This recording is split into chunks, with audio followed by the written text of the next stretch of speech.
Bismillahirrahmanirrahim. Assalamualaikum warahmatullahi wabarakatuh. Salam sejahtera untuk kita semua. Sampurasun. Anak-anak Bapak semuanya, sebelumnya perkenalkan nama lengkap Bapak Abdul Fikar. Bisa dipanggil Pak Fikar. Kebetulan Bapak adalah guru bimbingan dan konseling atau guru BK di SMP Negeri 1 Telagasari. Nah, dalam kesempatan kali ini Bapak ingin sedikit berbagi materi mengenai tata krama, tata tertib, serta pelajar Pancasila. Nah, menurut Bapak, materi ini tentunya sangat penting untuk kita terapkan dalam kehidupan sehari-hari.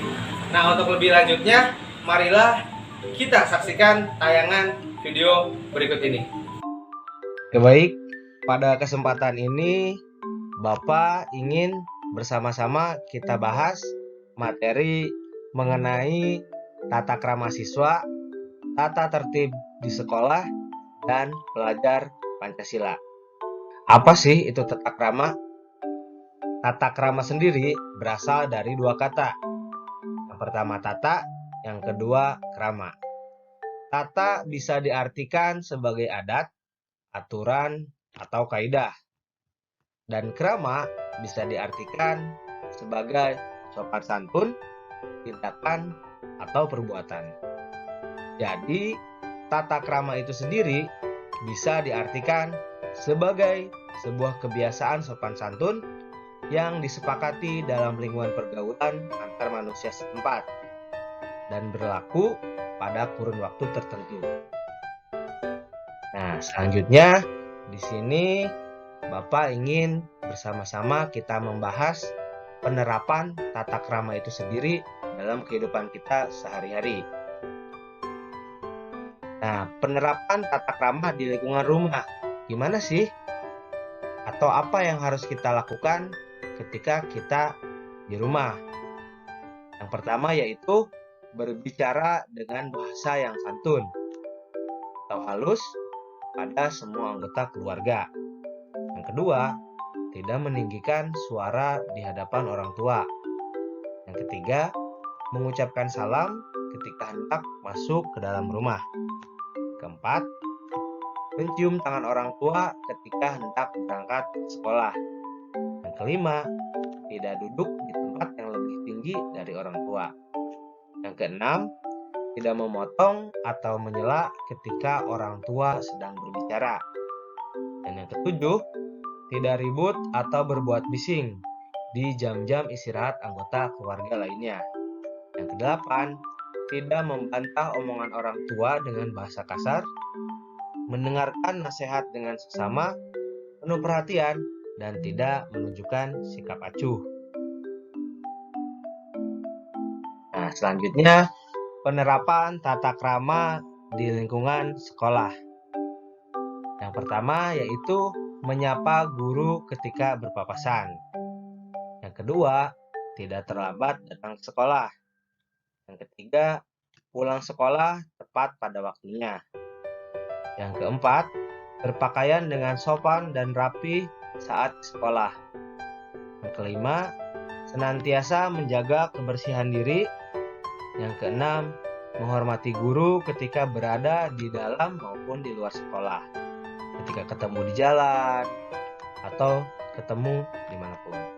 Yang ketujuh, mengikuti peraturan yang berlaku di sekolah, karena tentunya sekolah mempunyai peraturan atau tata tertib. Yang kedelapan, tidak mencontek. Yang kesembilan, berdoa sebelum mengawali dan setelah mengakhiri pembelajaran seharian. Dan tentunya doa ini supaya pembelajaran kita mendapatkan serta manfaat. 10. Bersikap sopan dan hormat kepada sesama peserta didik, baik kepada kakak kelas, kepada teman, maupun kepada adik kelas. Yang ke-11, selalu membuang sampah pada tempatnya. Nah, karena kita sekarang ini sedang berada di situasi pandemi COVID-19, pembelajaran tentunya dilaksanakan secara daring atau online. Nah, dalam pembelajaran daring atau online ini, tentunya kita juga harus tetap menerapkan tata krama. Apa sih contohnya? Yang pertama, memberi salam. Yang kedua, memberi info diri seperti nama, kelas. Dan yang ketiga, menyampaikan apa yang diinginkan, tentunya dengan bahasa yang santun, baik, dan benar. Nah, di SMP Negeri 1 Telagasari sendiri tentunya mempunyai tata tertib atau peraturan. Nah, ini adalah tata tertib yang ditempel di sekolah. Mungkin tulisannya ini terlalu kecil, oleh karena itu nanti Bapak akan jelaskan lebih jelas lagi. Nah, apa sih itu tata tertib?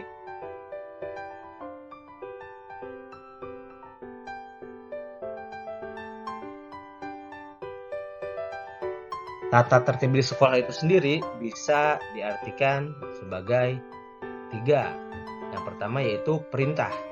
Apa sih perintah? Perintah itu tentunya adalah sesuatu yang harus dilakukan oleh warga sekolah karena manfaatnya dipandang baik. Yang kedua, tata tertib sekolah juga bisa diartikan sebagai larangan. Larangan itu sendiri artinya adalah ketentuan yang tidak boleh dilakukan oleh warga sekolah karena akibatnya akan dipandang buruk. Dan yang ketiga, tata tertib itu sendiri mempunyai sanksi. Sanksi di sini adalah balasan atau hukuman yang diberikan kepada warga sekolah yang melanggar tata tertib itu sendiri. Nah, manfaat adanya tata tertib yang pertama yaitu mendukung terciptanya sikap dan perilaku yang tidak menyimpang. Yang kedua, membantu para siswa untuk menyesuaikan diri dan memahami diri dengan tuntutan lingkungan agar supaya kita lebih mudah beradaptasi. Yang ketiga, lingkungan sekolah yang tertib dapat memberikan gambaran lingkungan siswa yang gigih, giat, penuh perhatian, serius, dan kompetitif dalam pembelajarannya. Keempat, lingkungan sekolah yang tertib dapat memberikan andil besar terhadap siswa yang berprestasi dan berkepribadian unggul, yang tentunya ini akan menjadi bekal anak-anak Bapak semua untuk menjalani kehidupan sehari-hari. Dan yang kelima, lingkungan sekolah yang tertib dapat mengundang kepercayaan orang tua untuk menyekolahkan anak-anaknya di SMP Negeri 1 Telagasari. Nah, untuk tata tertib yang tadi mungkin tidak terbaca dengan jelas, nah ini Bapak sudah rincikan supaya lebih jelas lagi. Nah, untuk pakaian sekolah itu sendiri, siswa harus memakai pakaian sekolah yang sesuai dengan ketentuan-ketentuan berikut. Yang pertama, pakaiannya harus bersih, terus sopan, wangi, dan juga rapi. Yang kedua, ketika berpakaian putih biru itu dilaksanakan pada hari Senin dan Selasa, dan tentunya dilengkapi dengan atribut yang lengkap seperti topi, dasi, ikat pinggang, dan lain-lain. Yang ketiga, berpakaian batik biru yaitu dilaksanakan atau dilakukan pada hari Rabu. Selanjutnya, yang keempat, berpakaian pramuka dilaksanakan pada hari Kamis. Dan yang kelima, berpakaian muslim atau muslimah atau bisa disebut juga dengan koko dilakukan pada hari Jumat, kecuali non-muslim. Yang keenam, memakai topi, dasi, dan atribut lengkap pada saat upacara bendera. Yang ketujuh, memakai ikat pinggang sekolah dan sepatu warna hitam dan bertali putih. Yang kedelapan, kaos kaki berwarna putih pada hari Senin sampai Rabu dan kaos kaki berwarna hitam pada hari Kamis dan Jumat. Selanjutnya yang kesembilan, memakai dasi ketika mengenakan seragam putih dan batik dan memakai kacu ketika menggunakan seragam pramuka. Yang ke-10, ketika olahraga tentunya kita mengenakan pakaian olahraga dari sekolah. Yang ke-11, bagi laki-laki harus memakai celana yang tidak ketat di pipi.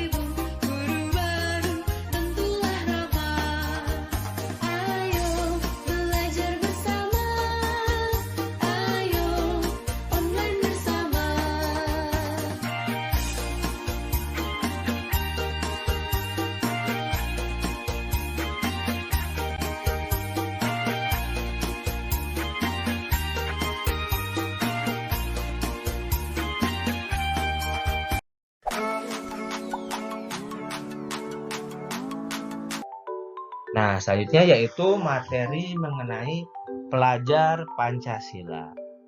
Nah, mungkin sudah ada yang pernah dengar pelajar Pancasila? Nah, apa sih itu pelajar Pancasila? Pelajar Pancasila itu sendiri adalah perwujudan pelajar Indonesia sebagai pelajar sepanjang hayat. Artinya dari kita lahir sampai meninggal yang memiliki kompetensi global, jadi kita bisa bersaing dengan warga negara manapun dan berperilaku sesuai dengan nilai-nilai Pancasila. Karena kita ketahui bahwa nilai-nilai Pancasila itu adalah sesuai dengan kepribadian kita dan dasar negara kita. Nah, untuk profil pelajar Pancasila itu sendiri, di sini ada 6. Yang pertama yaitu beriman dan bertakwa kepada Tuhan Yang Maha Esa dan berakhlak mulia. Nah, yang kedua yaitu berkebinekaan global. Jadi meskipun kita berbeda-beda dalam di dunia ini, tapi kita juga tetap harus menciptakan kerukunan. Jangan membuat diri kita menjadi terpecah belah atau bermusuhan. Selanjutnya di sini ada bergotong royong. Nah, bergotong royong itu bisa diartikan sebagai sebuah kerjasama mencapai suatu tujuan. Selanjutnya kreatif. Nah, dengan kreatif ini diharapkan anak-anak Bapak semua bisa membuat sesuatu yang baru, bisa menghasilkan ide-ide baru yang tentunya bermanfaat. Selanjutnya bernalar kritis, artinya tidak cepat puas dengan sesuatu karena punya keinginan untuk menciptakan hal-hal baru. Selanjutnya mandiri, yaitu mandiri tidak selalu bergantung pada orang lain. Oke, baik, alhamdulillahirrahmanirrahim, materi mengenai tata krama, tata tertib, serta pelajar Pancasila sudah sama-sama kita bahas. Dan tentunya Bapak di sini berharap semoga anak-anak Bapak semua bisa menerapkan materi tadi dalam kehidupan sehari-hari. Bapak juga berpesan semoga wabah COVID-19 ini segera berakhir supaya kita segera bisa bertatap muka. Selain itu, Bapak juga berharap agar kita semua selalu menerapkan protokol kesehatan. Salam untuk warga di rumah, semoga kita selalu diberikan kesehatan. Billahi taufiq wal hidayah. Wassalamualaikum warahmatullahi wabarakatuh.